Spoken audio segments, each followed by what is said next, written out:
Então queria dar-vos as boas-vindas a mais um Ask Me Anything Fumaça. Desta vez vamos falar sobre transição energética e connosco temos o físico e investigador Luís Fazendeiro. O Luís tem um mestrado em Física Teórica, tem um doutoramento em Alterações Climáticas e Políticas de Desenvolvimento Sustentável e tem-se dedicado à investigação em termos muito latos na área da transição para energias renováveis. Ele colabora regularmente também com o Le Monde Diplomatique. Eu ia deixar uma primeira pergunta que tem assim algum contexto. Passaram-se 5 meses desde que as tropas russas invadiram a Ucrânia e desde então, quer como efeito das sanções europeias, quer por via das armas de arremesso utilizadas pelo Kremlin, o fornecimento de energia às casas e às indústrias europeias tornou-se um assunto de guerra. Um terço de todo o gás utilizado na Europa vem da Rússia, e quanto mais caminhamos para o leste do continente europeu, maior a relação de dependência. A Rússia já cortou o fornecimento de gás àqueles que não estão dispostos a pagar em rublos, como é o caso da Bulgária e da Polónia, e também reduziu os fluxos para a Alemanha, para a Itália, a Áustria, a Grécia. Então, Luís, começava por te pedir para explicares um bocadinho o quão dependentes são os países europeus, neste caso do fornecimento de energia russa, e esta pergunta muito grande que é como é que achas que esta situação de guerra, esta dependência, pode afetar a transição energética? Olá, então, já agora, obrigado pelo convite também. É um prazer estar aqui convosco ouve-se bem, eu esqueci de perguntar, estão-se a ouvir bem? Perfeitamente. E, sobretudo, com o projeto de Fumaça, que acho que é um projeto excelente e que eu também já vou seguindo há vários anos. Se calhar faço só aqui um disclaimer muito rápido. As questões que nós vamos discutir hoje, não é? Começando logo pela pergunta da Margarida, acho que são das mais complexas dos nossos dias, não é? Portanto, isto envolve desde relações internacionais, a economia, tecnologia, portanto, questões sociais e políticas. Portanto, tudo aquilo que eu disser parte sempre da minha perspectiva pessoal, não é? E eu acho que o que interessa realmente aqui é cultivar mesmo um espírito crítico. Ou seja, é vocês procurarem outras fontes de informação, como o Fumaça, por exemplo, não é? Como o jornal Mapa em Portugal, como o Le Monde Diplomatique, enfim, fontes de informação também alternativas, com as outras perspectivas. E pronto, em relação à questão da Margarida, acho que a Europa realmente está muito, muito dependente do gás russo, ou estava até mesmo há pouco tempo. Em particular, no caso alemão, portanto, a Alemanha é assim um bocadinho o motor económico e industrial da Europa, já é há muitas décadas, e é um bocadinho estranho para nós agora realmente percebermos, mesmo quem estuda estas questões da energia, não é? Até que ponto é que, de certa forma, a Alemanha se deixou enredar, vá lá, nesta teia. Ou seja, uma economia tão poderosa, não é? Que se orgulha tanto da sua produtividade, da sua eficiência, do seu bom senso, e foi-se realmente tornando cada vez mais dependente de um país com o qual nós já sabíamos que havia imensas questões. A anexação da Crimeia já aconteceu há 8 anos, não é? O, o acumular de tropas junto da fronteira ucraniana também já tinha acontecido no ano passado. Portanto, apesar do que estar a acontecer ser uma tragédia absoluta, não é? E acho que todos nós desejaríamos que acabasse o mais rápido possível, não se pode dizer que seja completamente inesperado, não é? E acho que aqui os líderes alemães falharam um bocadinho. E também por apanhado a maior parte dos outros líderes europeus, não é? A Margarida também já citou que quanto mais nós nos deslocamos para o leste da Europa, maior é a dependência de gás e petróleo russo. A Itália, como também é a terceira maior economia da zona euro, também está bastante dependente. Eu, por acaso, não tenho agora aqui os números, mas acho que no caso da Itália é à volta de 30% ou algo do género. Mas não tenho aqui os números realmente. O caso de Portugal é um bocadinho melhor, né? Porque nós talvez portámos aqui nesta cauda a questão do fornecimento russo, praticamente nem se põe no nosso caso. Agora, o que se põe, entretanto, é uma série de outras questões, que se calhar talvez outras perguntas venham mais nesse sentido, mas em particular uma questão assim muito rápida que me ocorre e que eu tento sempre falar sempre que posso nessa temática, é que, ou se calhar até só um passo atrás. Portanto, nós aqui há coisa de 20 anos ou 30 começou-se a criar um bocadinho esta narrativa do gás natural, que consiste sobretudo em metano, não é? Que é um combustível fóssil. Começou-se a criar a narrativa de ser uma espécie de um combustível de transição, ou seja, de uma ponte para a transição energética. Ou seja, é um combustível fóssil, tem emissões que causam efeitos de estufa, mas apesar de tudo, quando nós queimamos gás, isso emite menos dióxido de carbono do que no caso do carvão e do petróleo. E, portanto, os governos e as grandes empresas agarraram nesta temática e começaram a gerar muita política em torno do gás. Portanto, isso foi um erro fundamental. Portugal não é exceção, portanto, Portugal foi atrás, dentro das diretivas da União Europeia e daquilo que os outros países planeavam. E o que nós tínhamos então há muito pouco tempo nós tínhamos um gasoduto que vinha da Argélia, portanto, que atravessava Marrocos, depois Espanha, e que entrava em Portugal através de Campo Maior, e a maior parte do nosso gás dito natural entrava então por aí, por essa fronteira, portanto, por um gasoduto terrestre, que começou a funcionar, acho que por volta de 97. E depois, entretanto, ao longo dos anos, e isto também nos mostra um bocadinho as dinâmicas políticas e económicas aqui em jogo, portanto, a indústria portuguesa e as empresas de energia, etc., estavam constantemente a fazer lobby junto do governo português a dizer que aquele gasoduto era insuficiente. Ou seja, que o norte da África era uma zona instável, politicamente, militarmente, nós precisávamos diversificar as fontes de energia e, portanto, tanto insistiram nisto que acabou por se criar realmente um terminal de gás liquefeito, natural, no Porto de Sines.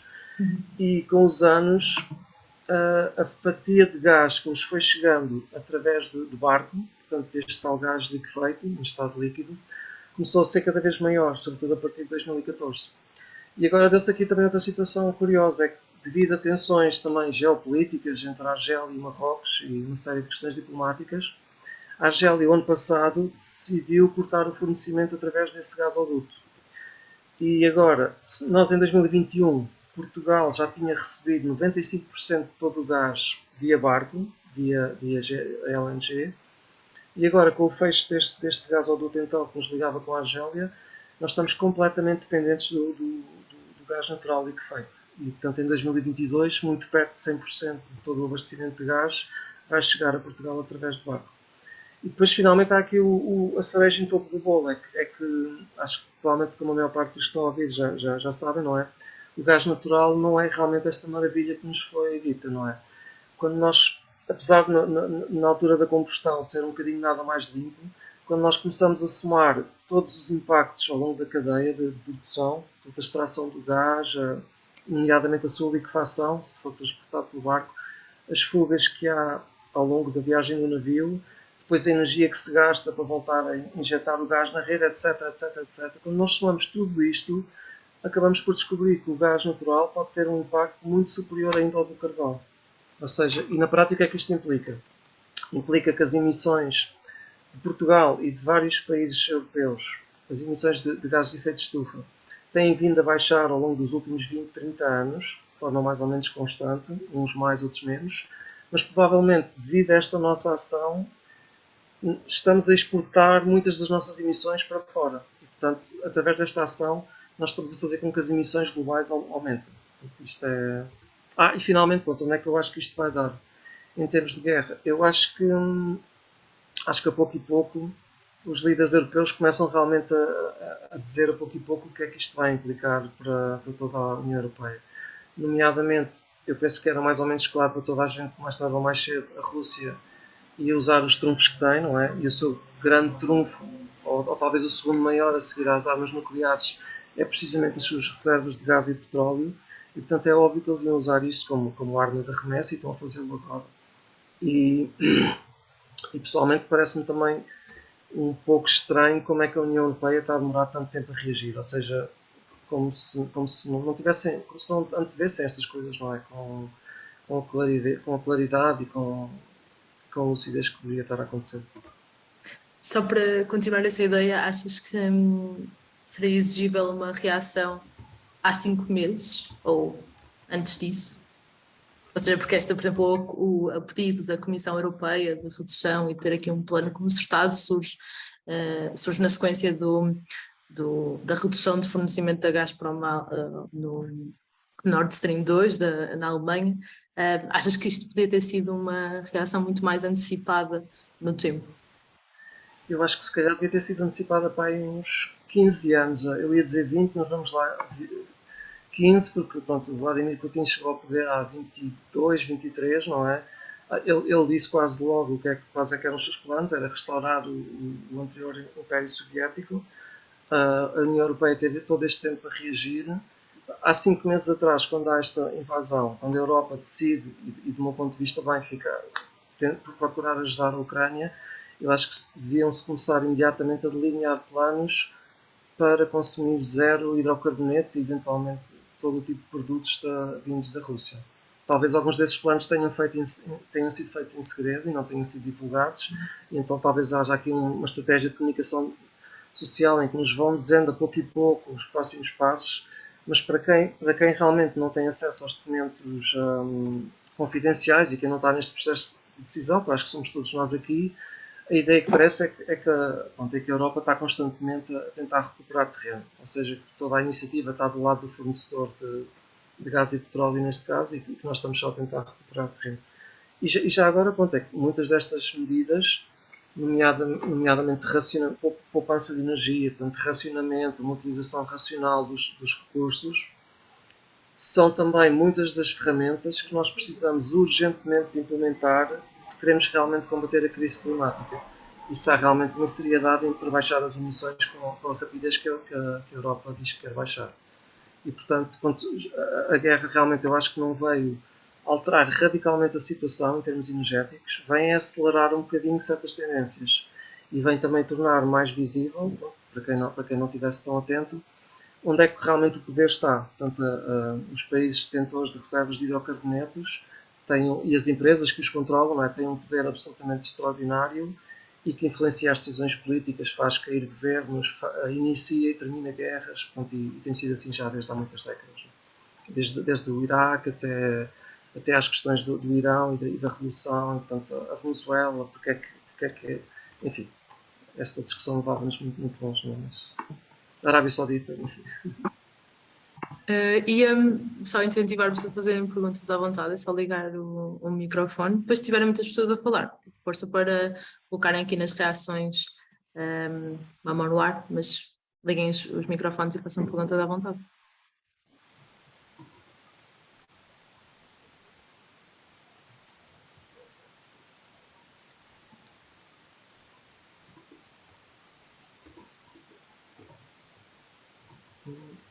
E talvez aquela questão de levantar a mão, acho que Funciona. Senão eu vou fazer uma pergunta que tínhamos aqui escrita do Miguel Franco, que eu acho que não está aqui connosco, que tinha deixado já algumas perguntas escritas, e ele pergunta, ele diz, um dos grandes desafios da transição energética provinciada por combustíveis fósseis, um dos grandes desafios da transição de energia provinciada por combustíveis fósseis para alternativas renováveis é o armazenamento.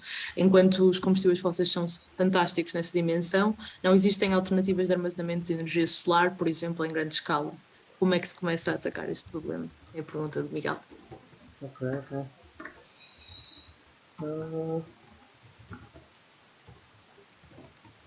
Pronto, isto já entra um bocadinho mais, se calhar, na área que eu estou mais a fundo, não tanto na geopolítica. Bom, então quando nós geramos energia através do sol, então, basicamente temos duas maneiras de o fazer. Uma, se calhar que é a mais simples e despachamos já, é por exemplo através do aquecimento de água. E acho que acho que toda a gente já viu aqueles cilindros, não é, nos telhados das casas, onde basicamente se está a utilizar a energia solar simplesmente para aquecer a água. Em que aí realmente não se põe tanta questão do armazenamento. Portanto, aquilo, acho que tem uma espécie de um isolamento em que vai mantendo um bocadinho o calor da água durante algumas horas. Quando nós falamos então na parte fotovoltaica, e eu acho que é essa que o Miguel se refere,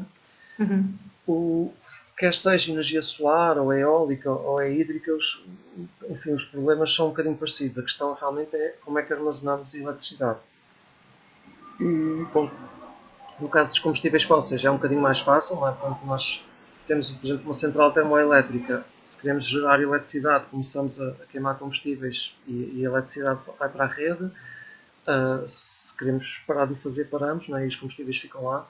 No caso de eletricidade, nós, apesar de tudo, temos várias maneiras de armazenar. Não há nenhuma maneira que seja uma espécie de uma solução mágica, mas, por exemplo, uma coisa que acontece muito em Portugal é o armazenamento através das barragens. Ou seja, a maior parte das barragens, e cada vez mais a maior parte delas, têm uma capacidade de tanto bombear água, portanto, para cima. Vamos lá ver. Portanto, como é que se gera eletricidade? Nós temos água armazenada ali no reservatório, não é? Abrimos uma comporta, isto simplificando um bocadinho. A água, portanto, segue a força da gravidade, basicamente, né? Vai de um sítio mais alto para outro mais baixo. Ao fazer isso, faz girar uma série de turbinas, né? E essas turbinas estão ligadas a dínamos, ou seja o que for, e geram eletricidade. Mas nós também podemos fazer o contrário, que é, e isso acontece diariamente quase no sistema eletroprodutor português. Se nós tivermos muitas renováveis, nós sabemos que elas têm picos de produção, por exemplo, o solar vai ter um pico de produção às 2, 3 da tarde. Se nós eventualmente tivermos a gerar eletricidade que não é precisa naquela altura, nós podemos utilizá-la então para bombear alguma daquela água das barragens para cima. E isso é uma forma de armazenamento de certa forma. Portanto, há sempre uma pequena perda de energia, mas isso acontece também em qualquer processo de armazenamento. Mas o que se passa agora é que, ao mandarmos aquela água para cima, quando voltamos a ter menos eletricidade, por exemplo, do solar, e voltamos a precisar daquela, abrimos novamente a comporta e lá geramos eletricidade novamente. Outra forma, pronto, se calhar talvez o Miguel tivesse a perguntar mais nesse sentido, é obviamente as baterias elétricas, não é? Nomeadamente a lítio e outros materiais que estão agora a ser desenvolvidos. Aqui, pronto, existem. Pronto, uma coisa se calhar a reter em toda a energia é que todas as soluções ou todas as tecnologias têm vantagens e têm desvantagens. Não há nenhuma tecnologia que não tenha um impacto negativo, seja em que tipo for, e todas elas têm também alguns impactos positivos. E realmente, quando nós estamos a tentar, nós precisamos de um mix energético, em praticamente todos os países do mundo isto é verdade, e precisamos de encontrar uma espécie de uma forma, da melhor forma possível, de combinar estas várias energias. Então, uma dessas possibilidades então de armazenamento é nas baterias, não é? E isso, por exemplo, pode servir para alguma mobilidade elétrica, pode servir para, por exemplo, em casos de autoprodução, portanto, casas que já existem, não é? Onde nós temos painéis solares já acoplados a algumas baterias e, por exemplo, os próprios carros elétricos, portanto, também há muitos estudos no sentido de podem servir como uma espécie de armazenamento deles mesmos. Por exemplo, vamos ver uma situação em que as pessoas chegam ao trabalho de manhã, vamos supor, usar um veículo elétrico e põem o carro na garagem onde existe, por exemplo, um painel solar e vão estar o dia ou a maior parte do dia naquela empresa, no seu posto de trabalho. Na hora de maior calor, os painéis solares podem potenciar então a energia também, não é? E podem carregar o carro. Pelo contrário, à noite, por exemplo, quando a pessoa chegar a casa, não é? E não há sol, portanto não vai carregar o carro, mas a parte da bateria pode servir para alimentar um bocadinho a rede, não é? Portanto, todo este interplay, vá lá, entre as várias fontes e as várias soluções que tem que se arranjar aqui uma combinação ótima. E depois, finalmente, até o próprio hidrogênio. Normalmente, nestas discussões, fala-se muito no hidrogênio como uma fonte de energia alternativa, como uma forma de energia. No sentido mais estrito, não é? O hidrogênio é simplesmente uma maneira de armazenar energia também. E isto porquê? Portanto, nós para gerarmos hidrogênio, por exemplo, a partir da molécula da água, nós temos que utilizar energia para separar aqueles átomos entre si. Portanto, a molécula da água tem bastante coesão. E mais tarde, por exemplo, quando nós juntamos o hidrogênio no H2 com o oxigênio, há uma libertação de energia, mas essa libertação é menor do que aquela que foi usada para separar a molécula. Então, para que é que isto serve fazer então? Serve para, se nós tivermos novamente muita energia numa dada altura, nós podemos fazer essa separação e produzir hidrogênio, vá lá, e podemos mais tarde então utilizar essa recombinação da molécula, noutra altura em que tenhamos menos energia, para aproveitar a energia que daí sai. Mas mais uma vez é jogar um bocadinho com estas coisas todas e tentar gerir o sistema da melhor forma possível. Mas tendo em conta essa consideração que fizeste que todos os tipos de energia têm suas vantagens e suas desvantagens, há aqueles que divides como verdes ou essa classificação achas que pode fazer menos sentido e preferes a designação de renováveis em vez da consideração de verdes? Isso fez-me lembrar também a questão do hidrogênio e do hidrogênio verde. Pois, pronto, em termos das designações, há muitas, não sei, eu vejo muitas formas às vezes de utilizar as mesmas palavras e também portanto isto é já um aviso, não é, para começar a resposta, eu acho que tem havido muito aproveitamento por parte das grandes indústrias de muita desta terminologia. Ou seja, hoje nós ligamos a televisão, não é? 90% dos anúncios publicitários dizem-nos que aquele carro é mais verde, que aquela turbina é mais sustentável, que aquele forno enfim, sustentável, tudo isso. E, pessoalmente, sustentável parece-me um bocadinho melhor do que renovável. Nós podemos ter uma energia renovável que seja aplicada de uma maneira completamente insustentável. Não é?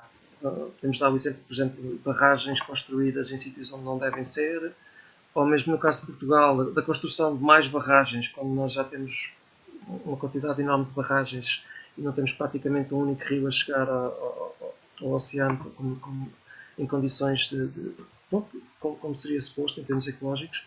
Portanto, eu acho que sustentável é um bocadinho melhor que renovável. E renovável parece um bocadinho melhor que verde, porque o verde realmente nos últimos anos tornou-se um chavão, não é? Em que devido esta enorme coisa do greenwashing, não é? Portanto, tudo é considerado verde. Agora, o facto de todas as tecnologias terem algum impacto, não é? Ou todas as nossas ações que nós fazemos na vida terem um certo impacto, e esse impacto poder ter aspectos positivos e negativos, eu acho que isto é uma coisa que nós temos que aceitar como quase. Bom, acho que faz mesmo parte da existência. E depois o cálculo realmente é perceber quão maus são esses impactos, são aceitáveis ou não, se temos uma solução melhor, se não é preferível e se não é possível, por exemplo, reduzir os nossos consumos em muitos setores, não é? Para não termos que nos submeter a determinados impactos. E eu acho que, pronto, é aqui que realmente as discussões se tornam interessantes, entre formas de energia diferentes, entre formas de organização.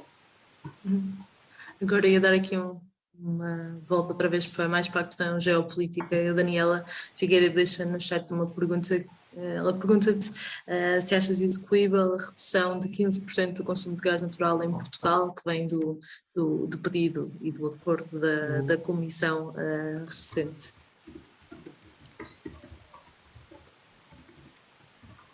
Então, se bem eu percebi, pronto, isto vai mudando um bocadinho dia para dia. Pronto, para começar, pronto, há aquela ironia que eu já aludei um bocadinho ao início, que é agora nós, os países aqui um bocadinho do sul da Europa, não é? Podemos dizer à Europa, à Alemanha, que tentado viver acima das suas possibilidades energéticas, portanto, só isso vale realmente muito, não é? Tendo em conta aquilo que eles nos disseram em 2011, não é? No auge da chamada crise das dívidas soberanas.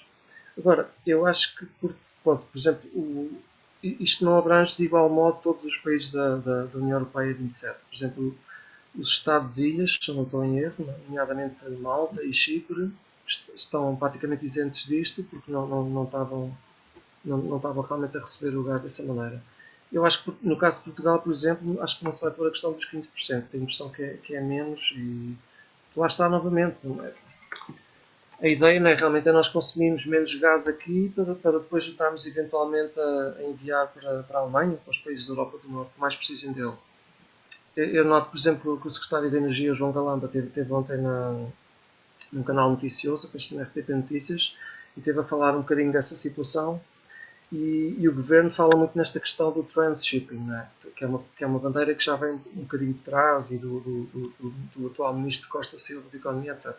E este transshipping, na visão deles, nós temos ali um porto de águas fundas em Sines, não é?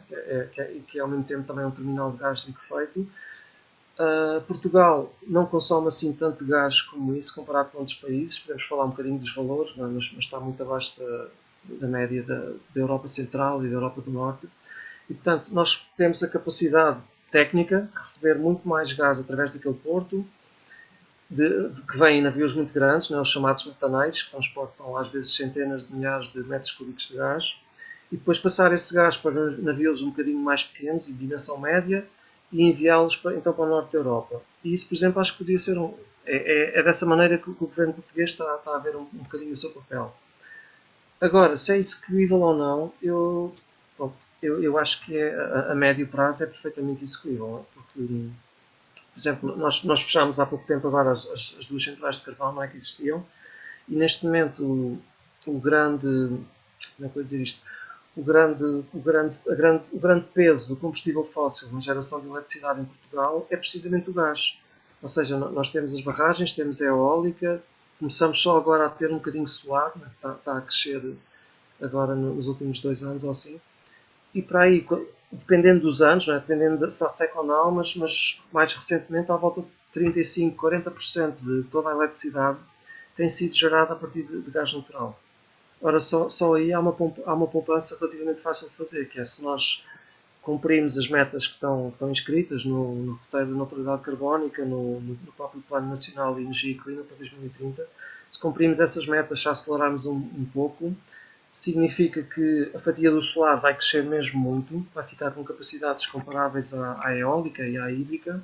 A própria eólica também vai crescer ligeiramente, mais um gigawatt, assim, algo do género. E o plano é, tendencialmente, começar a fechar estas centrais de gás a pouco e pouco. Não é? E a mesma coisa na indústria. Portanto, há alguma indústria que... Pronto, a indústria é um bocadinho mais complicada. Há a indústria que precisa de muito gás realmente e por exemplo, que trabalha com fornos com elevadíssimas temperaturas, como é o caso da cerâmica, da indústria do vidro, e em que aí é um bocadinho mais difícil eles, pelo menos para já, não é? Eles prescindirem deste consumo de gás, ou seja, podem fazer se calhar pequenas reduções, mas por exemplo, aí o valor dos 15% poderá já ser problemático. Mas se nós cortarmos muito na geração de eletricidade, não é? Se nós, por exemplo, se houver uma transição a sério na habitação, ou seja, se houver incentivos por parte do Estado e por parte dos organismos públicos para que se passe cada vez mais para fornos elétricos e para o uso da eletricidade, não é? Para que se use, por exemplo, a água aquecida em termos solar, aí podemos também reduzir drasticamente o consumo doméstico, podemos reduzir esse consumo também em negócios e em escritórios. E, portanto, eu acho que tudo isto não só é fazível, como é algo que é absolutamente urgente nos próximos anos. E isto é, quer houvesse guerra, quer não. Portanto, novamente, aquilo que me parece é que esta guerra só vai acelerar um bocadinho a urgência que nós temos de fazer esta transição. Quando tu dizes médio prazo, estás a falar num período de anos, de 5 anos, 6 anos? De alguns poucos anos, sim. Sim. Por exemplo, houve uma discussão muito grande quando foi a elaboração dos planos, penso que até o PNEC 2030, em que realmente o governo estava a tentar, falava-se. Eu acho que a proposta inicial, por exemplo, era fechar todas as centrais de gás, eu creio que até 2035. E depois veio imediatamente, as indústrias vieram automaticamente protestar e dizer que isso era impossível e puxaram até 2040. E, portanto, há aqui um jogo de, sei lá, do puxa-empurra constante entre o que é fazível ou não. Agora, do meu ponto de vista, nós passámos há muito pouco tempo por uma emergência sanitária, não é? Como Portugal provavelmente nunca tinha visto, ou pelo menos nos séculos mais recentes. O Estado português automaticamente tomou responsabilidade, não é, de defender as populações, portanto instituiu confinamentos, iniciou programas de partilha de vacinas, de distribuição gratuita de vacinas, enfim, todas as coisas que nós vimos, de apoio às empresas, de apoio a famílias. Eu não estou aqui a defender se foi suficiente ou não, se não devia ter sido feito muito mais, mas acho que uma lição que nós podemos e devemos tirar disto é que numa situação de emergência, afinal, é possível fazer muito mais do que aquilo que nos é dito diariamente que é possível, não é? Quando nós, sei lá, se estivermos a falar com decisores políticos, com grandes empresários, sobre o que é possível fazer ou não em termos de transição energética, eles atiram-nos logo por um horizonte de 30 anos. Lá para 2050 vamos conseguir a neutralidade carbónica, talvez, pronto, por volta disso. Em 2040 pode ser que já usemos menos gás do que agora, enfim, é tudo empurrado para a frente. De repente, nós vemos aqui uma situação em que a urgência aumenta bastante e estamos a discutir realmente em cortar já porções significativas do consumo em meses ou no prazo de um ano ou dois, não é? E, portanto, sim, médio prazo para mim são poucos anos, é até 2030, final desta década do nosso Se ninguém quiser fazer perguntas, colocava aqui a que a Eva Monteiro escreveu no chat mesmo agora. Luís, referiste brevemente a necessidade da redução do uso de energia e quando se fala de transição energética também se contempla uma redução substancial do consumo. Será uma redução execuível? A utilização de energia barata que não contempla os custos ambientais é também um problema, independentemente da fonte. Será que podias elaborar um bocadinho sobre este problema? Esta é um bocadinho mais difícil de responder. Deixa eu ver se eu consigo perceber bem. Eu acho que as pessoas também podem falar, se para Exato. esclarecer um bocadinho melhor, ou assim. Então, mas pronto, eu acho que muitas vezes, pronto, muitas vezes o preço que nós pagamos, seja pela energia, seja por determinados produtos, tem um processo de formação que pode ser um bocadinho obscuro. Ou seja, nós estamos muito habituados a esta lógica, ou temos sido impingido esta lógica quase dos últimos 40, 50 anos, que o preço de algo é o preço a que se chegou através das leis do mercado, tanto da oferta e da procura. Portanto, um produtor tem algo para vender e vai regatear com as pessoas que o querem comprar, e através destas interações, que são, segundo os teóricos da economia neoliberal, são milhares, milhões de interações completamente independentes umas das outras, chegamos a determinados valores mais ou menos fixos, não é? Ou estáveis, pontos de equilíbrio, que são chamados preço de um produto. Agora, e depois, supostamente então, por exemplo, esta lógica então implica que se houver uma crise qualquer num país que seja produtor, neste caso, um combustível fóssil, e que baixe a sua produção em muito, automaticamente o preço vai subir. Por outro lado, se as pessoas alterarem os seus comportamentos ou evoluírem para tecnologias que não usem esses combustíveis, há menos interesse em comprá-los, portanto o seu preço baixa. Portanto, tudo isto parece tão lógico, não é? Tão razoável, que eu diria que se tornou quase já parte do ar que nós respiramos. Só que quando nós entramos realmente por este raciocínio, do meu ponto de vista, pronto, e daquilo que eu tenho lido aos longos anos e aprendido, e com outros amigos também, ambientalistas, etc., esta narrativa simples, não é? Que parece tão transparente, está a obscurecer praticamente tudo o que interessa neste tema. Por exemplo, voltando ao gás, não é? Portanto, está aqui em destaque por causa da guerra, não é? E que é um assunto que me interessa bastante. Por exemplo, o gás só chegou a Portugal, e da forma que chegou, porque houve um investimento durante décadas por parte de sucessivos governos. Ou seja, tiveram que ser os governos a instalar a infraestrutura, em primeiro lugar os gasodutos, não é? Vindos de Espanha, depois de terem, portanto, o gasoduto já a poder trazer grandes volumes, eles tiveram que instalar redes de distribuição média, ou seja, através de capitais de distrito, pelo litoral, etc. Logo aqui, por exemplo, nós vemos assimetrias brutais, não é? Como a grande maioria da população está concentrada no litoral de Portugal, e também é aí que estão concentrados os grandes centros urbanos, a principal indústria, etc. Praticamente toda a rede de gás só foi desenhada para a costa litoral de Portugal, não é? Não há gás canalizado natural em Trás-os-Montes ou em Montes Claros no interior. Portanto, tudo isto são escolhas políticas, são escolhas que são feitas de forma consciente. E, portanto, e só quando toda esta infraestrutura está a funcionar e foi feita, e os investimentos, alguns deles com fundos europeus, etc., é que as empresas entram e começam então a gerir aquele processo, não é? E muitas vezes a extrair rendas fixas dali, não é? E extrair os seus lucros. Portanto, no meio de toda esta ginga-joga, vá lá, destas negociações e desta infraestrutura, surge então a consideração do preço. Agora, deixa-me olhar para o ponto outra vez. Sim, porque acho que vinha também um bocadinho da questão da redução do consumo, não só da. Força, Eva, se quiseres. Força. Pois é isso, é isso. A minha pergunta tem mais a ver Olá. com esta ideia de que nós temos, vivemos agora, que é o que vivemos, em que a energia, não é só energia, é tudo eterno e fácil de adquirir, mas na verdade essa facilidade não contempla os custos ambientais nem ecológicos. E portanto, a minha pergunta é, eu acho bem que haja uma transição energética, mas acho que se deve ir além disso, que se deve ir para, não sei bem como, claro que isto é muito delicado o que eu vou dizer, mas também tentar reduzir, é delicado e muito difícil de fazer também, reduzir a necessidade de energia que nós temos, porque senão eu, pelo menos na minha opinião, acho que não vai ser sustentável viver neste planeta independentemente da fonte de energia que nós usemos.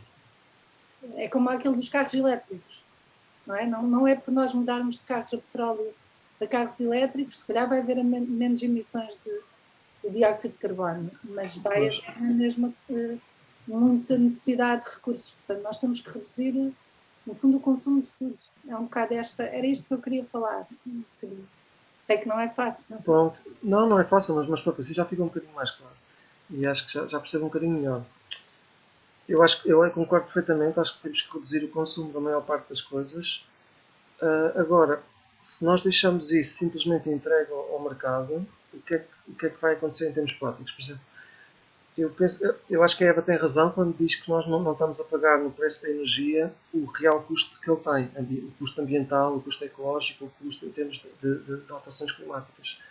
Provavelmente, se começássemos a pagar esse custo, entrávamos numa situação de ruptura social também muito rapidamente. Porque nós em Portugal já temos uma situação muito crítica de pobreza energética. Portanto, todos os invernos somos relembrados que 20% das pessoas ou assim não conseguem manter a sua casa minimamente confortável, ou aquecê-la do modo mais básico possível. Se o custo do gás agora e da eletricidade triplicar, quadriplicar, aumentar 10 vezes mais, quer dizer, começamos a ter simplesmente, nem sei muito bem como é que é dizer isto, mas acho que seria uma catástrofe social. Portanto, eu acho que a opção não pode ser por aí. Agora, algo tem que ser feito realmente para reduzir os consumos, mas de uma forma que eu acho que seja racional e que seja também justa e socialmente justa, não é? Nomeadamente, por exemplo, nós por vezes ficamos assim um bocadinho focados nesta questão do individual e da nossa casa individual. Pronto, eu já vi aqui alguns exemplos também. Quando eu há bocado, por exemplo, falei no consumo residencial, eu não tenho agora também aqui os valores presentes, mas eu podia procurar também rapidamente. Eu acho que a fatia de todo o gás que vai para o consumo residencial em Portugal anda à volta dos 15, 16%. Portanto, posso estar, se calhar é 17 ou 18 ou é 14, mas anda à volta disso. Não é? Se falarmos nas indústrias, portanto, toda a indústria portuguesa já é o dobro disso. Se falarmos depois no gás, agora só na parte do gás que está a ir para a produção de eletricidade, não é? Nas centrais termoelétricas, é novamente à volta do dobro disso.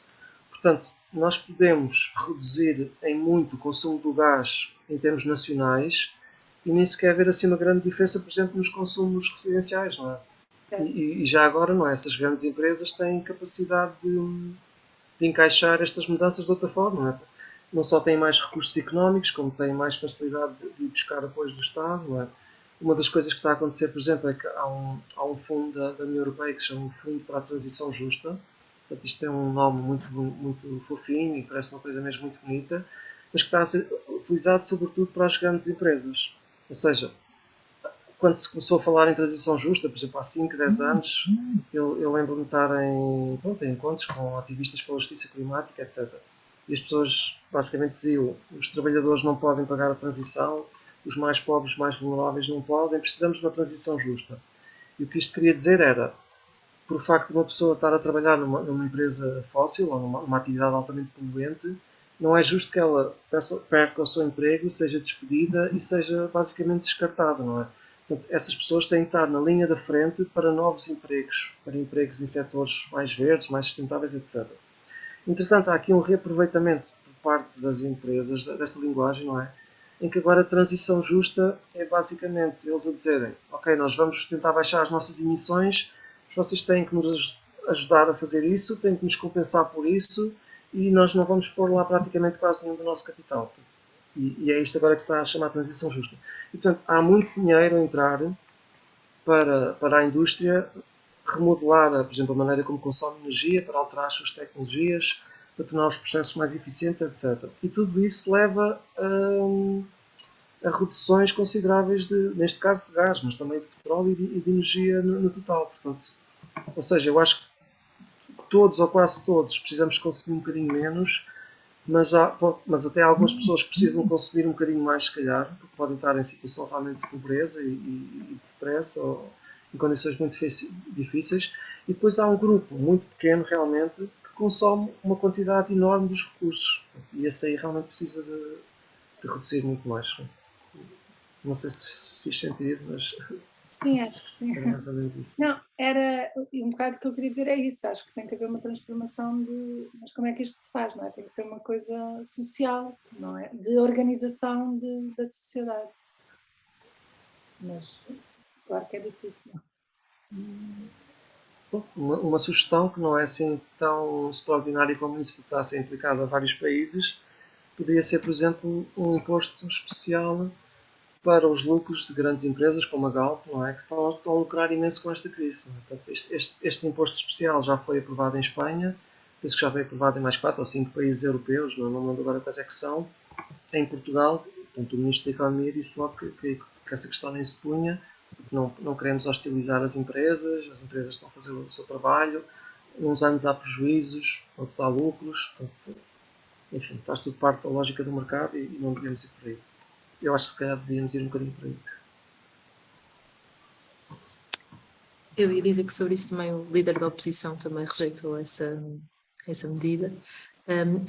Teresa e Ricardo, vocês têm o braço no ar, eu não vi exatamente quem é. Vi primeiro a Teresa, mas não sei se foi a primeira a pôr o braço no ar. À vontade. Ricardo, quer dizer? Pode ser a Teresa. Força. Ok. Antes de mais, muito obrigada até agora pela conversa, tem sido fantástico de ouvir. A minha pergunta é assim um bocadinho mais fora. Enquanto cientista nesta área e que está a observar isto tudo já há vários anos, em que já estão, até como disse, já se devia ter começado a pensar em tudo isto, na transição energética e tudo mais, há pelo menos 15 anos, em que já há décadas e décadas de encontros internacionais a prometer que se vai limitar a produção de gases, de gases com efeitos. Prontos, peço desculpa. De estufa, o aquecimento global. Exatamente. Em que tivemos, por exemplo, a COP26, em que houve mais empresas petrolíferas presentes do que cientistas, e em que vemos que há esta constante inação por parte dos governos em fazer aquilo que se sabe que deve ser feito. Eu vim a perguntar qual é que é o papel de um cientista atualmente, face a isto tudo, sabendo que estamos a ficar sem tempo. Se não me engano, já estamos a 1,3 graus Celsius de aquecimento médio a nível global, 1,5 está já quase aqui, e o que é que, lá está, o que é que um cientista pode fazer se não é ouvido pelos políticos? Mais uma pergunta difícil. Então, eu acho que o consenso anda mais à volta dos 1,2, mas isto também é pouco importante. O último relatório do IPCC, acho que eles falavam em 1,1, mas para a média da década anterior, e portanto, agora nos anos mais recentes, portanto, desde o fim da década anterior, eu acho que já é mais seguro falar em 1,2 graus, mas a Teresa tem toda a razão. Portanto, o aumento médio da temperatura por década está agora à volta dos 0,2, 0,25 graus, não é? Portanto, e tem aumentado de década para década, todas as décadas. Ou seja, resumindo, é muito provável que nós mesmo já nesta década ultrapassemos realmente esse valor médio. E é quase certo que isso vai acontecer na próxima. E já agora, pronto, só para acabar este arco, se nós olharmos para o relatório mais recente do IPCC, portanto, e com os cenários mais detalhados que eles têm, portanto, com a visão da literatura mais recente, eles dizem uma coisa muito curiosa, né, que só há umas semanas também é que dedicam mais atenção e não percebi. Eles têm uma série de cenários de emissões, ou seja, continuarmos a emitir o que estamos a emitir por ano, aumentarmos muito as emissões, reduzirmos, etc. E eles dizem que a diferença entre continuar a aumentar as emissões e aumentarmos muito mais do que agora e baixar muito mais em relação ao momento atual, muito rapidamente, essa diferença também não se vê imediatamente.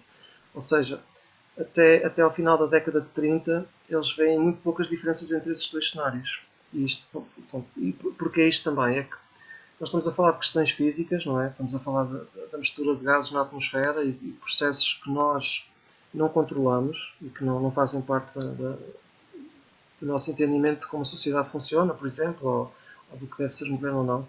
E estes processos têm a sua lógica, têm a sua temporalidade e não obedecem a decretos-leis nem a desejos humanos. Só que a partir da década de 40 nós começamos a ver uma diferença enorme entre este tipo de cenários. Ou seja, se houver realmente um corte muito grande das emissões nos próximos anos, nós conseguimos ainda evitar um aumento de temperatura muito elevado. E por sua vez, isso implica que conseguimos evitar muitas das piores consequências da crise climática. Agora, em relação, ao 1.5, à meta de 1.5, é mais uma questão, pronto, um bocadinho como eu estava a dizer com a Alemanha e com o gás, é mais uma questão em que eu tenho um bocadinho de dificuldade em perceber a estratégia de comunicação, por exemplo, das Nações Unidas. Eu vou explicar porque muito rapidamente.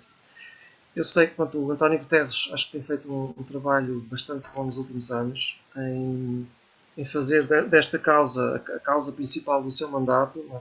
Não há um discurso que ele faça em que não usa a expressão crise climática, emergência climática, urgência, a desumanidade do que estamos a fazer, etc. Agora, o que me preocupa um bocadinho mais é que nessa mesma frase ele põe também a expressão 1,5 graus.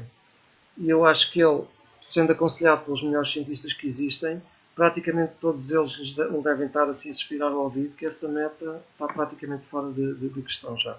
Infelizmente. Por exemplo, olhando novamente para esses relatórios e para esses cenários, se nós parássemos todas as emissões hoje, portanto, 0 gramas de dióxido de carbono emitido para a atmosfera a partir de hoje e nos próximos 100 anos, não era claro que conseguíssemos evitar o 1,5 grau de aquecimento. Isto porque, novamente, o sistema climático tem uma inércia e mesmo que nós parássemos tudo, iria haver um ligeiro aquecimento durante alguns anos. Não é? Isto é um bocadinho como tentar travar um carro, não é, que vai a 200 a hora. Nós sabemos que ele precisa de uma distância para travar. O que se nós queríamos evitar um obstáculo, talvez já devíamos ter começado a reduzir a velocidade já um bocadinho mais atrás. Quando nós travamos de repente num segundo, ele vai ainda andar se calhar 50, 100 metros e pode ser o suficiente para ultrapassar um obstáculo. Agora, a outra parte também que eu queria dizer é que isto também não tem que ser a tragédia que muitas vezes é dita e muitas vezes a comunicação também falha um bocadinho aqui. Portanto, está a ser criada esta ideia que se não conseguimos ficar abaixo de 1,5 graus, é quase o fim da humanidade ou que é uma catástrofe. O que eu acho que é legítimo dizer é que vai ser uma catástrofe para várias partes do planeta, para várias populações, provavelmente, por exemplo, ilhas no Pacífico, que já estão criticamente ameaçadas, para muitos países da África subsaariana, para comunidades na América do Sul, na Ásia, e depois algumas pessoas também um pouco por todo o mundo, não é? Agora, eu penso que a linha vermelha, pronto, que devia haver mesmo aqui uma concentração muito grande, era realmente nós não conseguimos fazer com que o aquecimento não chegasse sequer perto dos 2 graus centígrados. E o papel dos cientistas nisto tudo, pronto, para já é dizer a verdade, não é? que eles têm tentado dizer, mas se calhar também ser um bocadinho mais assertivos. E eu penso que também há aqui um bocadinho de culpa por parte da ciência. Para já houve uma série de maus cientistas. Não é? Está documentado hoje em dia, por exemplo, como é que as empresas petrolíferas, como é que a empresa do tabaco contratavam pessoas de grande renome, ou de algum renome, vá lá, científico, professores universitários, alguns catedráticos, muitos deles físicos, para grande tristeza minha, não é? E isto nos Estados Unidos, pessoas que tinham trabalhado, por exemplo, no programa de armamento na Guerra Fria, e depois eram contratados para dizer que não havia problema nenhum com a energia nuclear, era 100% segura, o tabaco não causava cancro, isso é ridículo, o tabaco até faz bem à saúde das pessoas, estimula o cérebro, oxigena o sangue, sei lá. Alterações climáticas, primeiro não existiam, depois era dúvida de saber se o planeta estava a aquecer, se estava a arrefecer, depois provavelmente era devido à atividade vulcânica, depois eram as manchas do Sol, enfim, todas estas desculpas foram desmontadas uma após uma após uma, e mesmo assim nós abrimos a internet, fazemos uma pesquisa rápida e muitas delas surgem outra vez. Estes foram os maus cientistas. Depois houve um grande corpo de ciência que eu acho que devia ter sido um bocadinho mais assertiva e devia ter sido um bocadinho mais forte nesta mensagem. Eu lembro, por exemplo, que em 1988 um climatólogo americano, que é o James Hansen, foi uma das primeiras pessoas da comunidade, portanto, das ciências climáticas, a dar o alerta para esta situação. E ele foi ao Congresso dos Estados Unidos e testemunhou, portanto, sob juramento, não é? Arriscando-se a ter consequências legais ou a ser julgado por perjúrio, ou seja o que for. Ele disse que o aquecimento global já estava a acontecer, que ele estava completamente certo disso e que se podia dizer de forma inequívoca que era por ação humana. Ora, isto foi há 34 anos. Não estou a dizer, na altura o consenso, não havia um consenso total na ciência. Ainda havia algumas dúvidas, mas a cada ano após ano, as dúvidas eram cada vez menos e o consenso era cada vez maior. Quando nós chegámos aí ao final da década de 90, ou talvez, sei lá, 2001, o terceiro relatório do IPCC, o consenso já era praticamente total entre todas as pessoas que estudavam alterações climáticas. E depois as dúvidas eram em pequenos pormenores. Será que esta barra de erro deve ser 67% ou 66,5%? E o que é que se passa depois aqui nisto também um bocadinho? É que eu penso que pessoas da área da gestão, pessoas da área do marketing, decisores políticos, olham para estas pequenas discussões de pormenores e jogam um bocadinho isto contra os cientistas. Então começam a perguntar, mas é 67 ou é 66,5? Então vocês não sabem, mas têm que ter a certeza. Então, se há uma dúvida aqui, se calhar há dúvida em tudo o resto, se calhar vocês não sabem a nada. Pronto, e disto dito de várias maneiras, não é? E conseguimos passar 30 anos a fingir que não havia consenso sobre isto, ou pelo menos os últimos 20. Portanto, eu acho que aqui devia ter havido um bocadinho mais de assertividade. Daqui para a frente, a partir de hoje ou a partir dos tempos recentes, eu acho que a assertividade tem que ser maior ainda. Quem tiver alguma formação científica, alguma literacia matemática ou quantitativa, eu acho que tem um papel também a tentar ajudar a informar a comunidade, os amigos, os colegas de trabalho e pronto, explicar realmente o quão grave a situação é. Se calhar, mesmo só para acabar este ponto, se me estiver a falar muito, digam por favor.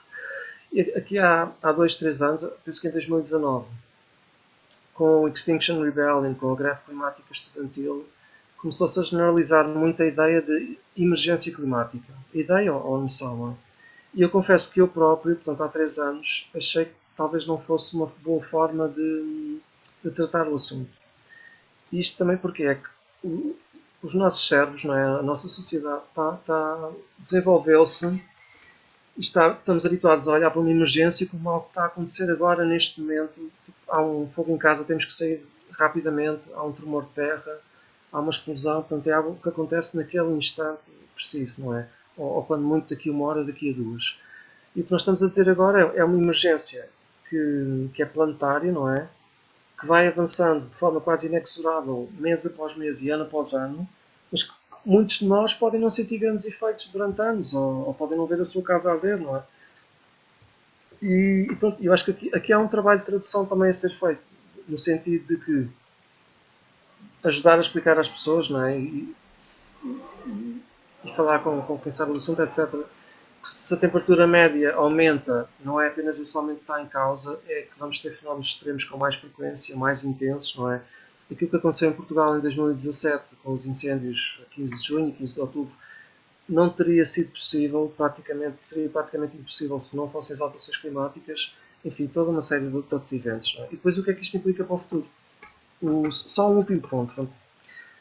Nós agora temos estado também numa situação de seca, não é? Portanto, tem-se falado muito do calor extremo, em alguns dias, e assim, portanto, automaticamente, alterações climáticas nos noticiários e na comunicação social. Isso por si é uma coisa boa. Eu acho que ainda não havia nenhum cientista que fosse explicar à televisão ou aos jornais que a temperatura média do planeta só para de subir quando as nossas emissões antropogénicas forem nulas em termos líquidos. Ou seja, aquilo, por exemplo, que a União Europeia está a planear para 2050, que outros países como a China ou a Índia estão a planear para 2170, só quando nós tivermos esse ponto em que as emissões líquidas são nulas, e passado alguns anos depois disso, é que nós podemos realmente ver a temperatura média começar a baixar lentamente. E, portanto, até lá, realmente as coisas vão piorando e piorando e piorando. E mais uma vez, isto também não tem sido dito às pessoas com a clareza que eu acho que devia ser. Não é uma questão de estar a assustar, não é o culto do caos e do fim do mundo e estamos todos desgraçados e vai ser o apocalipse. Vai ser uma coisa realmente muito dramática se não houver uma ação muito rápida e se os governos não tomarem isto como emergência que é. É isso que eu tenho a dizer. Ricardo, queres ir tu? Sim. Olá, boa noite. Obrigado por Massa ter trazido este tema e obrigado também ao Luís por estar aqui connosco. A minha primeira questão tinha a ver com aqui a questão da eletrificação, que o Luís já falou em parte, e tinha a ver com a questão de, para uma situação que se prevê futura, em que nós não vamos ter nenhuma fonte de energia, portanto, dominante, vamos ter um mix que pode ser, e agora sendo mais realista, pode ser um mix, pelo menos durante alguma parte do tempo, que misture energias renováveis e não renováveis. Se a eletrificação é de facto a melhor solução, ou pelo menos a solução mais flexível que permitiria acomodar toda esta fase de transição e depois, após a transição, não é? Que permitiria, no fundo, dar possibilidade para fixar o consumo de energia, sobretudo com fontes renováveis. Isto porque, para além da questão da eletrificação, não é? Há aqui a associação de que a construção de produtos que tinham por base tanto a eletricidade como a energia que era utilizada para a sua utilização, neste caso, falando do carro, que é a situação mais paradigmática, porque nós dentro de nossas casas já temos algumas equipamentos que fazem isso, não é? Não todos, e portanto aí se calhar a questão, como o Luís falou há pouco, da água quente solar e da questão em vez de termos um fogão a gás, termos um fogão elétrico, é? Das poupanças que isso permitiria ter, embora o consumo doméstico de energia, neste caso do gás, até não era o principal, mas pronto, havia logo poupanças aqui a este nível, que facilitaria logo e libertaria alguma pressão sobre outros setores. Depois, a questão da eficiência energética, que é um bocadinho o patinho feio, não é, das políticas, há muito pouco a falar, ou pelo menos se fala muito, investe-se pouco, não é? Quando nós vemos que no PRR só a produção de hidrogénio vai ter um financiamento do Estado de 62 ou 63 milhões, e eu acho que nós nem metade disso tivemos para o programa dos vales de energia para renovar as casas, e mesmo assim até havia dúvidas, portanto o programa já se esgotou, acho eu, o que havia, e mesmo assim há dúvidas se vamos renovar ou não e por que montantes que vamos renovar. E isto aqui, acrescentando aí a questão que eu fiz umas contas no outro dia, com base nos dados que saíram do Ministério do Ambiente, nós praticamente de fogos com função residencial, portanto alojamentos habitacionais, só 25% dos fogos é que têm certificado energético. Portanto, eu tenho grandes dúvidas como é que é possível gerir os impactos, até positivos, que poderíamos ter de pegar em casas que, por exemplo, poderiam ter o nível mais baixo de eficiência energética e fazer melhorar esse nível de eficiência para 2 ou 3 níveis acima. E, portanto, até o que poderíamos ganhar aí em poupança em termos de eficiência energética e, portanto, poupar energia. E também um pouco esta questão da eficiência energética, também eu acho que às vezes o discurso político e às vezes até o discurso técnico foca muito as questões ligadas à produção da energia, à questão das fontes, mas foca outras coisas que poderiam ter impacto na produção energética, na eficiência energética e no consumo de energia, nomeadamente a questão da habitação.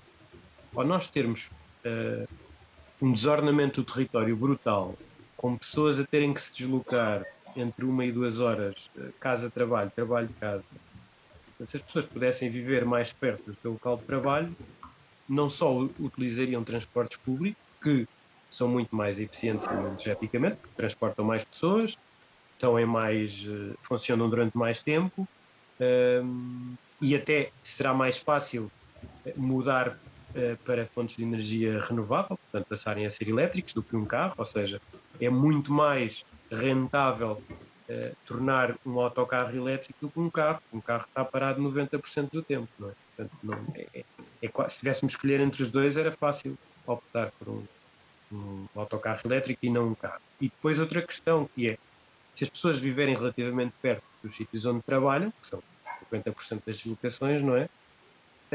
É muito mais fácil as pessoas utilizarem os chamadas mobilidade suave, que é ou vão a pé ou vão de bicicleta. Eu vivo mais ou menos a 15, 20 minutos do meu emprego e eu vou de bicicleta todos os dias e venho. Portanto, é uma bicicleta elétrica até, é gira, é em Lisboa, partilhada, e portanto será muito mais, é quase como física básica, não é? A quantidade de energia que é necessária para mover um objeto é diretamente proporcional à distância que ele se encontra, não é? Do destino. E portanto, ao não apostarmos na questão da habitação, que eu acho que teria logo impactos para um setor que à partida será o último setor a descarbonizar. E é possível encontrar soluções, se calhar para substituir, para descarbonizar a produção de energia, vai ser muito mais complicado arranjar soluções para descarbonizar o transporte, que será a partir do último setor a descarbonizar. Portanto, e depois isto aqui, dentro do, temos o transporte rodoviário e depois o transporte, não ferroviário, mas o transporte aéreo. E depois eu acho que também há aqui um conjunto de situações que nesta, da questão que nós não estamos a aproveitar aqui a questão da transição energética, não é? Este desafio que é, não há incentivo para, no fundo, fazer uma coisa que já deveria ser feita, que é descentralizar a produção de energia. Nós bloqueamos, ou seja, no fundo só damos incentivos para perpetuar a produção de energia, mesmo através de fontes renováveis, mas centralizando em grandes centrais fotovoltaicas, em grandes centrais eólicas, provavelmente em grandes centrais de energia das ondas, e nós não estamos a utilizar a questão da descentralização. Eu já partilhei aqui na comunidade, mas depois posso voltar, os problemas que estão a existir em Portugal e não só, relacionados com a construção de grandes parques eólicos e grandes parques solares, estão a destruir. Ainda há um exemplo relativamente recente que está em discussão da construção no Alentejo, da zona do Cercal, quer dizer, onde se vão abater várias árvores que estão protegidas, vários. Peço desculpa, quercus, só me está a vir o nome portanto, Do género.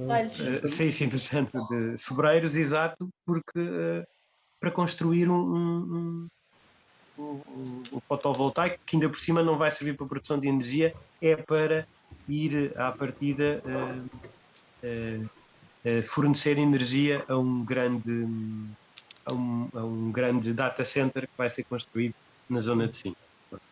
E acho que está estes problemas dos incentivos que estão muito ligados a nós não, no fundo, não se está a aproveitar a bidirecionalidade, e eu já também partilhei na comunidade, que há aqui um grande problema, que é nós, para fazermos a transição justa e a transição que estas tecnologias permitem, descentralização, não temos, no fundo, os meios de produção. Há um problema grave que não é muito falado, que é a forma como a EDP, que antes era EDP comercial, agora é redes, mas continua a ser da EDP, em que tem bloqueado sistematicamente a ativação, portanto, a implementação em todo o território nacional dos contadores inteligentes, né, que permitiria às pessoas terem energia nas suas casas, os painéis fotovoltaicos, e depois vender essa energia à rede, e não o podem fazer, enquanto não tiverem os contadores inteligentes e enquanto a EDP também não ativar essa funcionalidade e essa possibilidade. Até os próprios incentivos das comunidades de energia não estão a ser, portanto, efetivados como deveriam ser. A legislação está a bloquear completamente isto. E recentemente vimos, no outro dia, à conta da boleia da questão da água e da escassez da água, foi aprovado vários diplomas em Conselho de Ministros de questões da água e questões relacionadas com a produção da energia no ambiente, em que se isentou de avaliação de impacto ambiental todas as centrais eólicas e fotovoltaicas até 100 hectares. Portanto, não tem, vamos poder construir e destruir toneladas de coisas sem razão nenhuma aparente. Uma outra questão, também para terminar, que é aqui que está muito na moda, que é a questão do hidrogénio, não é? Quer dizer, o hidrogénio é sustentável, é verde, eu não sei se é muito verde, porque para produzir hidrogénio verde precisamos de energias renováveis para alimentar, portanto, para fazer a eletrólise, né, para alimentar aquilo que vai fazer a eletrólise, e precisamos de água. Olha, se nós não temos água nem para as barragens, e se nós não temos água porque as hidroelétricas até estão a perder, não é, capacidade para gerar energia, vamos ter água para produzir, para produzir hidrogênio, sabendo que o hidrogênio ainda por cima tem um problema, porque nós nem sabemos, por exemplo, ainda está em teste, nós nem sabemos se o hidrogênio vai servir apenas para produzir energia, um pouco como o gás natural também o é, ou se já nos estão a vender que o hidrogênio vai substituir o gás natural para alimentar as nossas casas, não é? E eu acho isso uma realidade, porque isso ainda nem foi testado, quer dizer, nem foi testado. Portanto, faz sentido estar a gastar energia renovável para produzir energia ou faz sentido gastar energia renovável para consumo logo direto? Estamos aqui a adicionar uma etapa, para mim não faz muito sentido e eu gostava só de saber a opinião. É tudo, muito obrigado. Obrigado, Ricardo. Eu preciso pelo menos de umas 5 horas para responder esta pergunta. Espero que vocês tenham tempo. Epá, se calhar, isto não dá para responder a tudo, mas eu acho que o Ricardo já elencou aqui uma série de preocupações para que são algumas das preocupações que mantêm muitos de nós acordados e a pensar nisto. Se calhar começo só aqui pelo hidrogênio, que está aqui mais perto, foi logo a primeira. O hidrogênio, pronto, do ponto de vista mais prático, né, eu acho que já referi isso um bocadinho antes, ou se não, pelo menos aludi, o hidrogênio durante anos é algo que se falou durante décadas, que se estava a dizer, daqui a 5 anos há de aparecer uma nova tecnologia. E novamente em 2019, eu acho que vale a pena fixar esta data, porque foi uma data onde muita coisa foi anunciada, de repente as empresas de gás e petróleo começaram todas a falar em hidrogênio. A minha teoria pessoal, e isto é algo é completamente pessoal, é que elas o fizeram porque foi quando o discurso começou a apertar um bocadinho e os governos, ou a Comissão Europeia, enfim, uma série de atores, começaram a dizer vocês eventualmente vão ter que começar a levar isto um bocadinho a sério, nem que seja daqui a uns anos, mas finjam pelo menos que estão a fazer qualquer coisa ou que se preocupam com o problema. E é aqui que surge o hidrogênio. Mas como o Ricardo também disse, mais ou menos na mesma frase em que surge hidrogênio, surge o gás logo a seguir. Então, por exemplo, quando se fala na rede de gás natural, uma das metas que está no roteiro do hidrogênio português, e que tem sido mais falado, é substituir parte desse gás por hidrogênio. E essa percentagem pode ir, acho que até 15, 20%, no máximo. E pronto, o que é que isto significa? Para começar, é uma porcentagem pequena, não é? Portanto, significa que as centrais de gás, os gasodutos, iam todos continuar a funcionar durante mais 20, 30 anos, que é aquilo que a indústria quer, com a desculpa de ter um bocadinho de hidrogênio lá no meio. Depois, em segundo lugar, o hidrogênio tem um poder calorífico relativamente menor ao do gás natural. Ou seja, um metro cúbico de gás tem muito mais energia do que um metro cúbico de hidrogênio. Portanto, nós ao fazermos isto, ao meter esta porcentagem, estamos a enfraquecer no fundo um metro cúbico daquela mistura e vamos ter que gastar mais dessa mistura então.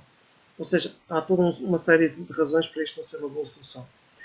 Agora, em relação à água, apesar do país estar em seca, eu acho que eu não estou a ver que o hidrogênio precise de quantidades assim industriais de água que vão ter um impacto no abastecimento. Mas aí tinha que se pensar um bocadinho melhor. Acho que, por exemplo, provavelmente a dessalinização pode ter um papel a desempenhar também, apesar disso gastar energia. Mas quando é que o hidrogênio é interessante? Voltando atrás. É quando nós temos realmente já muitas fontes renováveis e então é suposto elas estarem a trabalhar em conjunto, não é? Em que umas vezes temos mais eletricidade de origem hídrica, outras vezes mais eólica, é? E que elas se vão complementando. que se vão também complementando com interligações entre outros países, nestes casos Espanha, mas pode ser Marrocos também, e outras partes da Europa. Isto já acontece muito no norte da Europa. Por exemplo, há alturas do ano em que a Dinamarca está a produzir tanta eletricidade através do vento, 120, 130% do que precisa, que vende-a a um custo quase zero aos países vizinhos escandinavos e à própria Alemanha. Portanto, é este tipo de lógica que nós temos que aplicar aqui. Nestas alturas, pode ser muito barato, ou ser até quase custo zero, produzir hidrogênio. E esse hidrogênio pode ter alguma utilidade em alguns fins. Pronto. Agora a questão é quais são os fins e como é que isso é utilizado. Por exemplo, já se falou aqui um bocadinho na indústria também. Há muita indústria que depende quase exclusivamente do gás ou combustíveis fósseis, porque necessita temperaturas muito elevadas, portanto, processos químicos, industriais, portanto, com fornos muito intensos, e em que a eletricidade praticamente não é opção. Isto tem sido, portanto, se calhar há umas décadas atrás era carvão, depois passou a ser gás. Em certos casos destes é possível que possa vir a ser hidrogênio. E há muitos estudos neste sentido, há projetos piloto, e eu penso que há, nomeadamente, por exemplo, na indústria do aço, mas outras também. Aqui acho que é uma possibilidade real. E depois, finalmente, também, pronto, entrando agora pelo transporte, o hidrogênio, e tendo sempre em conta que é só mais uma pequena tecnologia no meio de todo o mix e que só faz sentido geral se houver realmente muita energia disponível, renovável, em certas alturas. Outra possibilidade também é para algum transporte pesado. Portanto, nós já vemos aqui alguns caminhões a hidrogênio, portanto, autocarros, já há alguns em Portugal. Existem também na Espanha, penso na Alemanha, na Suíça, portanto, é uma coisa que se está a espalhar. No caso de veículos muito pesados, o hidrogênio pode ser uma fonte de energia, neste caso para o veículo, mais eficiente do que, por exemplo, estarmos a usar baterias descomunais e mesmo muito, muito grandes. Portanto, há aqui uma série de coisas que se podem complementar ou que têm os seus vantagens. Mas voltando, se calhar, pronto, à questão inicial que o Ricardo fez, que era mesmo sobre a eletrificação. Isso seria realmente a melhor solução, a mais flexível. Eu acho que a minha resposta muito rápida é sim, mas com todos os outros caveatos pelo meio, não é? Nomeadamente, por exemplo, a questão da eficiência energética, que ele também mencionou logo a seguir, e que se fala muito pouco realmente. Por exemplo, aqui em Portugal nós temos o professor João Asnel, do CEOTA, que é professor na Universidade Nova de Lisboa, e que é uma pessoa que está constantemente a falar deste setor e que tem sido muito desprezado pelas políticas públicas. Por exemplo, quando nós eletrificamos um processo, quase sempre, se nós passarmos, por exemplo, de um carro de combustão interna para um carro movido a uma bateria elétrica, eu não estou aqui a fazer a publicidade dos carros elétricos e já vou a seguir justificar isso. Esta passagem de ter um processo de combustão elétrica que passa a ser elétrico implica logo um ganho de eficiência energética. Portanto, se vocês olharem para o motor de um carro, né, apesar de todos os anos de evolução que aquilo teve, vocês veem que ele aquece, vocês veem que ele muitas vezes estremece, não é? Tem aqueles fumos que saem, ou seja, há toda uma quantidade de energia que está a ser desperdiçada naquele processo.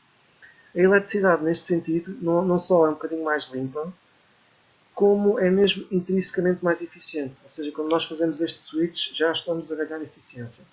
Agora, por exemplo, no caso dos transportes, nós temos outra eficiência maior ainda a receber, que é, se nós passamos de um paradigma em que o transporte individual é realmente o supra-sumo e representa 80% ou 90% de todas as viagens, para um paradigma em que se calhar o transporte público passa a ser então predominante e a representar a maior parte das viagens ou das deslocações, novamente nós temos aqui outro ganho de eficiência. Portanto, a eficiência pode ser muitas coisas também. Nós podemos estar a fazer o mesmo serviço, que é, por exemplo, levar uma pessoa da porta da sua casa ao seu emprego, ou uma loja, ou seja o que for, e estamos a fazê-lo de repente de uma forma muito mais eficiente. Se calhar até lhe damos a hipótese de interagir com pessoas nos transportes públicos, ou pode encontrar um amigo por acaso que não encontrava há anos e que se calhar nunca vou poder encontrar de outra forma. Enfim, acho que há ganhos sociais aqui a ter. A poluição atmosférica das cidades cai a pique, não é? Agora, para isto acontecer, há também aquele outro lado que o Ricardo falou, que é a questão do enorme desordenamento territorial que tem havido e deste paradigma da mobilidade, que também muito assente nos combustíveis fósseis, que levou ao embrutecimento, quase eu diria, das cidades, não é? Para a construção de enormes subúrbios, de espalhar as pessoas cada vez para mais longe do centro da cidade, aumentar as horas de deslocação entre os empregos e a casa, entre o sítio das compras, por exemplo, até aos grandes hipermercados e as casas. Portanto, novamente, tudo isto foram políticas públicas determinadas, que sabiam perfeitamente o que estavam a fazer e que tinham determinados objetivos muito concretos, nomeadamente aumentar o consumo de combustíveis fósseis, aumentar o consumo, a venda de carros e de automóveis, não é? E essas políticas, dentro desses objetivos, foram muito bem sucedidas. Não é? Nós hoje em Portugal temos uma das sociedades com maior utilização de carro em termos percentuais de toda a Europa. Não é? Portanto, isto pode-se considerar um sucesso, embora seja um desastre para todos nós. Mas, e finalmente, quanto outra questão aqui também, que quando realmente estamos a falar nestas políticas públicas, surge depois também uma das questões que é quem é que tem os meios de produção. Não é? O Ricardo mencionou aqui a EDP, nós podemos mencionar a Galp, podemos mencionar a REN. Em determinada altura, no passado, não muito distante, todas estas empresas ou eram públicas ou tinham uma grande percentagem nas mãos do Estado, ou eram um conjunto de empresas em que umas eram públicas, outras semipúblicas, mas não este monolito gigantesco que depois se tornaram. E realmente, a partir do momento em que nós deixamos que uma empresa ou duas ou três controlem um determinado setor da economia, e um que é tão crucial, não é, para as nossas vidas como é o caso deste, então, acho que realmente perdemos muito poder de decisão e há logo aqui uma série de avenidas que se fecham. E se calhar o trabalho também agora nestes próximos anos, e já não é a médio prazo, como eu disse à Margarida, portanto nos próximos 2, 3 anos, realmente é uma discussão de como é que estes meios de produção podem ou devem voltar também ao setor público, ou cada vez mais tendencialmente nesse sentido. A última coisa, pronto, a energia descentralizada. Pronto. Outra coisa que o Ricardo mencionou pronto, é que tudo isto está ligado e são tudo pontos cruciais. Não é? Todo este investimento que está a acontecer no grande solar acontece porque, novamente, estas grandes empresas dizem que é mais fácil para elas fazer assim, é mais lucrativo, é mais eficiente. E são elas que têm o capital e que têm o poder para o fazer e determinam o processo.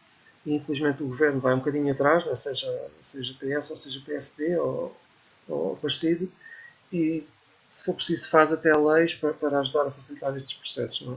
Nós estamos a ver então agora todos estes confrontos entre populações locais que veem realmente estes megaparques ali ser instalados, como o Ricardo explicou também, né? Muitas vezes para satisfazer novos usos, ou seja, não é sequer os usos já existentes, residenciais ou das comunidades, são empresas estrangeiras que se vêm implementar ali e que estão a exportar coisas para sabe-se lá para onde, não é?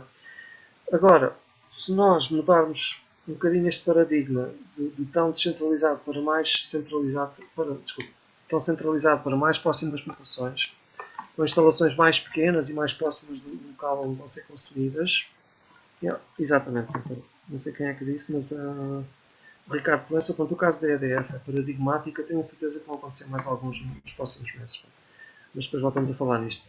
Mas realmente, se nós adotarmos um bocadinho mais esta produção descentralizada, não é? E a energia estiver mais perto das pessoas, nós temos um número de vantagens bastante grande. O primeiro logo, só em termos técnicos, é que novamente a eficiência do processo aumenta. Todas aquelas redes que vocês veem quando vão numa estrada, numa autoestrada, não é? À beira da estrada, os cabos de alta tensão, média tensão, se nós tivermos uma produção local muito forte, muitas dessas redes não vão ser precisas sequer.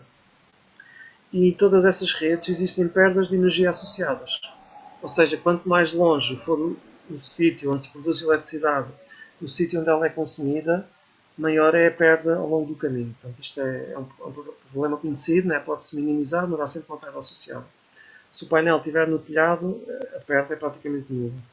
Outra coisa é que, de repente, os cidadãos podem ser muito mais envolvidos neste processo todo, não é? De repente, sentem-se um bocadinho donos da sua energia, sentem que estão a produzir a sua eletricidade, se calhar podem até começar a interessar-se pelas leis que gerem esse consumo ou não, podem formar comunidades também, ou cooperativas energéticas, e eu acho que isto teria realmente vantagens sociais muito, muito fortes. E se calhar, só a última coisa que eu tinha aqui apontada, e que o Ricardo referiu também, que é, nós temos agora uma sugestão em cima da mesa recente, por parte do Governo também, que ainda não é perfeitamente conhecida, portanto, ainda não houve publicação o diploma, ou acho que, não sei se acho que a consulta pública não iniciou, mas em que realmente a ideia é, como estamos em crise, não é, segundo eles, precisamos de acelerar a implantação do solar e, portanto, vamos facilitar esta coisa da avaliação de impacto ambiental. Isto vai ser feito assim um bocadinho pro forma, já o era, mas vai ser mais ainda, portanto, vai ser o mais rápido possível. Praticamente todos os projetos vão ser aprovados, vão ter aquilo que eles chamam de deferimento tácito, que era uma figura legal que já existia, mas que agora é ainda mais abusada. E o que é que nós ganhamos com isto? Portanto, nós podemos realmente ter um pouco mais rapidamente algumas centenas de megawatts ou milhares de megawatts instalados de solar fotovoltaico mais rapidamente, mas pronto, a diferença entre ser renovável ou ser sustentável, podemos estar a fazer perdas tão grandes no território, não é? A destruir desde floresta até terreno agrícola, que pode nem compensar exatamente essa energia que estamos aí a gerar. Portanto, a transição energética deve acontecer, eu acho que tem que acontecer, mas tem que ser pronto, acho que tem que ser com o envolvimento das populações e tem que ser realmente de uma forma muito bem pensada para que não estejamos simplesmente a correr atrás do próximo Eldorado, não é? E que resolvamos agora uma pequena crise e a próxima já está a avizinhar, não é? Que seja, por exemplo, a total desertificação do território ou a perda de biodiversidade.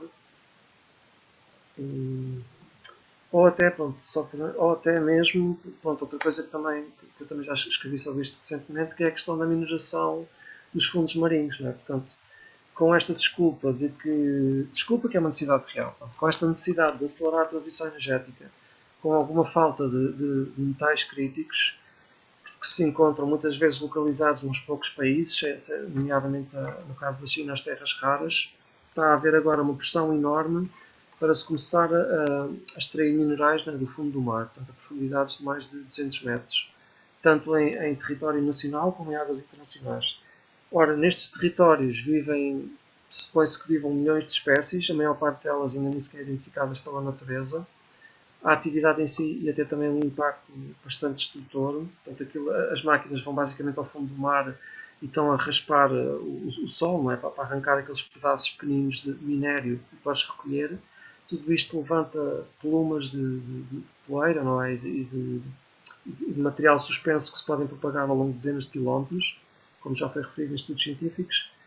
Portanto, e acho que é mais uma calamidade que nós devíamos evitar a todo custo também. Não sei, mais algumas perguntas ou comentários? Ricardo? Obrigada, Luís. Teresa? Foram 5 horas, foi ótimo. Pareceram souberam como 5 horas. Não, acho que nada disso. Fred, queres ir tu?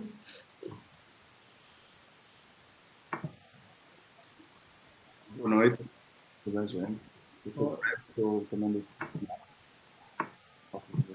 Estamos a ouvir mal, Fred. Ok, melhor assim? Melhor. Vou colocar a bolsa. Então, é uma pergunta muito simples. Não sei se tens alguma opinião ou se tens alguma coisa que queiras expandir sobre tecnologias de captura de dióxido de carbono da atmosfera. Eu li recentemente um artigo na Wired que apresenta 2 ou 3 exemplos de centrais que foram instaladas, nomeadamente, acho que na Islândia, e que o carbono que capturam da atmosfera depois é transformado em tijolos, que depois podem ser usados em inúmeros fins, nomeadamente em produção de edifícios. Falaste na inércia que é resultante do dióxido de carbono que se acumula na atmosfera. Isto deveria ou não ser uma solução para todos os países?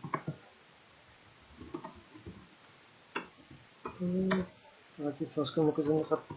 Olha, eu coloquei aí no chat, se vocês quiserem dar uma vista de olhos ou assim, mas pronto, é uma petição para que o governo português declare uma moratória na mineração dos fundos oceânicos. Isto é uma coisa iniciada pela Siena e acho que pela WWF Portugal, mas vem no seguimento também da Conferência dos Oceanos que houve aqui, e apesar de haver algumas referências por parte do governo e do ministro Costa Silva a dizer que não quer que isto aconteça, a verdade é que o Estado português ainda não declarou moratório sobre isto.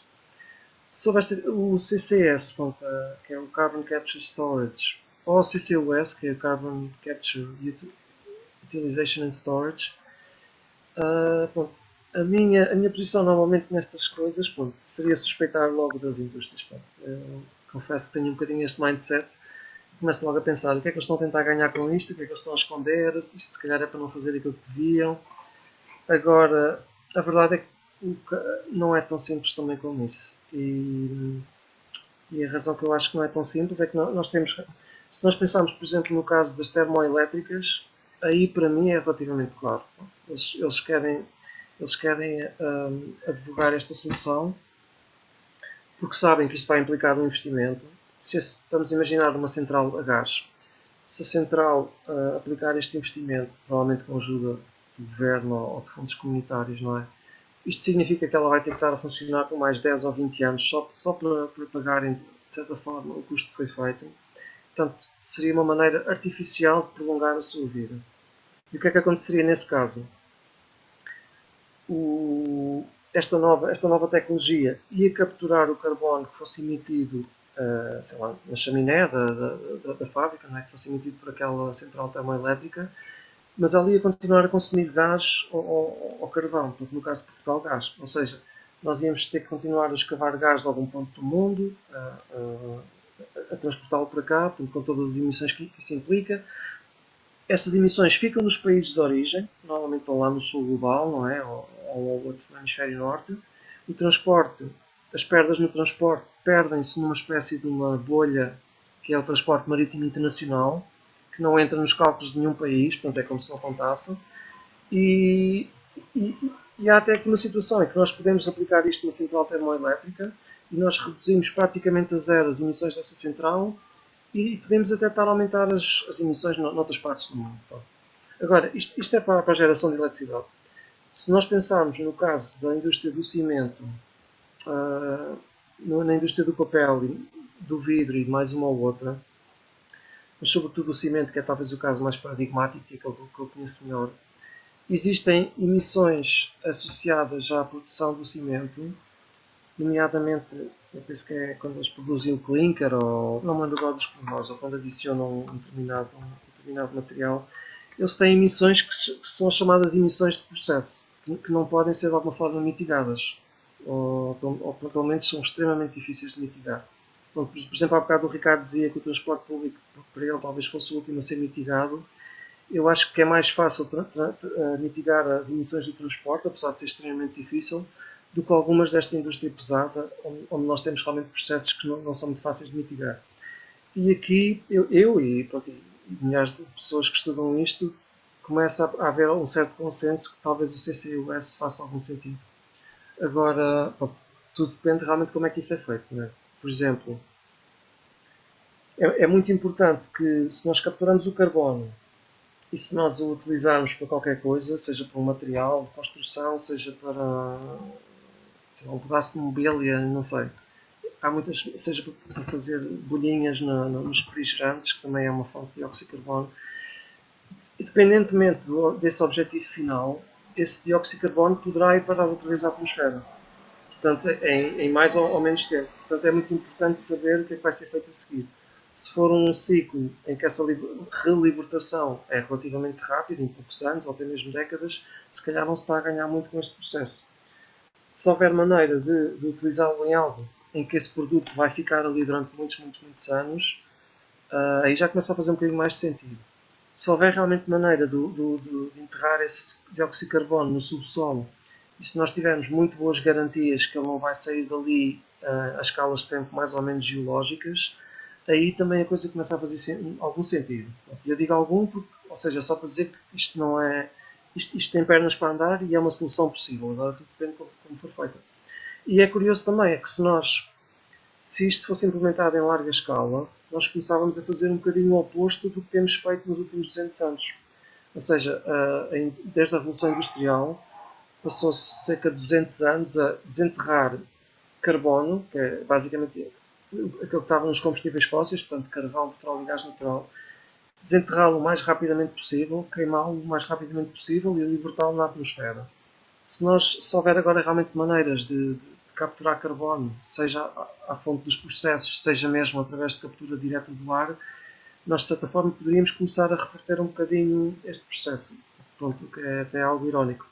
Agora, o ponto se calhar negativo, pronto, e acabo por aqui, é que muitos dos cenários atuais, inclusivamente os do IPCC e de vários outros organismos mundiais, pronto, que têm boa capacidade de produzir cenários de mitigação e que estão a olhar para estas coisas com mais detalhe, todos esses cenários já estão a ter em conta uma série de tecnologias que envolvem o CCUS, ou envolvem a captura direta de carbono do ar e algumas que eles próprios dizem que ainda não estão desenvolvidas, mas talvez venham a aparecer. Ou seja, e essas tecnologias, algumas delas que nem sequer sabem o que é que são, já começam a entrar em conta nos cenários. Porque é que isto é muito preocupante? É que isto começa a mandar um sinal de que os governos se calhar não têm ou não vão ter a capacidade ou o interesse para regular as indústrias da forma que seria preciso, decretando uma emergência climática, decretando que é preciso reduzir emissões de forma drástica, e então confia-se em soluções tecnológicas para o futuro que vão aparecer, confiando na inventividade do espírito humano, que muitos dizem que é infinita, mas que a verdade é que poderão simplesmente não se materializar. Portanto, e está muito peso a ser posto realmente nessas soluções. Não sei se respondo à tua pergunta, mas é mais ou menos assim que eu vejo a questão. E ia só perguntar, o Fred faz um fixe. Ia só perguntar se alguém tem mais uma última pergunta, porque acho que já começamos todos a não funcionar muito bem a esta hora da noite. Por isso, se alguém quisesse fazer uma última pergunta, força. Espero que este compasso de silêncio.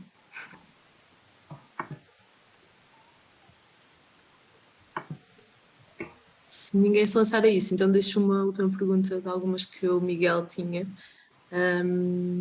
Depois vou escolher aqui uma delas, que é uma questão que ainda não falamos, que tem a ver com...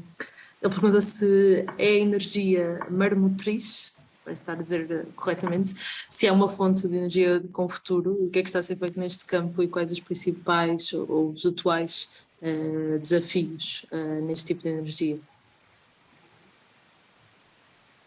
Pois, energia das ondas, das marés, assim.